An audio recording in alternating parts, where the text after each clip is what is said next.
بسم اللہ الرحمن الرحیم الحمد للہ رب العالمین السلام علیکم ورحمۃ اللہ وبرکاتہ۔ دعا اور وظائف یوٹیوب چینل کے معزز سامعین و ناظرین، امید ہے آپ سب خیریت سے ہوں گے۔ اللہ تعالیٰ سے دلی دعا ہے کہ وہ آپ کو اپنے خاص رحمتوں سے نوازے۔ آج میں آپ کے ساتھ ایسی دو صورتیں شیئر کروں گا کہ جن کے پڑھنے سے آپ کا دل کبھی بھی گناہ کی طرف نہیں جائے گا۔ اللہ تعالیٰ آپ کو تمام شیطانی خیالات و وسوسوں سے اپنے حفظ و امان میں رکھے گا۔ سورہ کہف اللہ تعالیٰ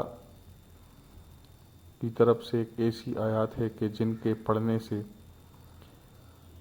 آپ شیطانی خیالات و وسوسوں، جنات کے اثر، تعویذات، کالا جادو کے اثر سے محفوظ رہیں گے۔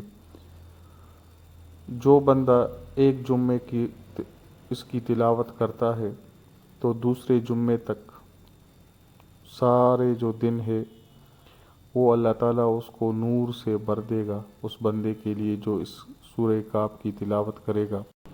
سورہ کہف کے پہلے 10 آیات کو ذہن نشین کر لے، اس کو یاد کر لے، جب بھی دن میں ٹائم ملے اس کو پڑھا کریں، انشاءاللہ بہت فائدہ ہوگا۔ دوسرے جو قل صورتیں ہیں، قل اعوذ برب الفلق اور قل اعوذ برب الناس، اس کو اپنا روز کا معمول بنائیں۔ ہر قسم کے شیطانی خیالات، شر، جو چیزیں جو آپ کے لیے ذہن میں وسوسے پیدا کرتا ہے اس سے نجات حاصل کریں گے۔ جنات کا اثر ہو، تعویذات کا اثر ہو، اس سے زائل ہو جائے گا۔ تمام شیطانی خیالات جو کسی بھی بندے کے ذہن میں آتے ہیں، ان دو صورتوں کے پڑھنے سے اللہ تعالیٰ اس کو محفوظ کرے گا۔ دوستو، ویڈیو کو لازمی آگے شیئر کریں تاکہ سب کا فائدہ ہو۔ ہم انسانیت کی فلاح کے لیے ویڈیوز بناتے ہیں تاکہ آپ کا بھی حصہ ڈلے۔ جزاک اللہ خیر، اللہ حافظ۔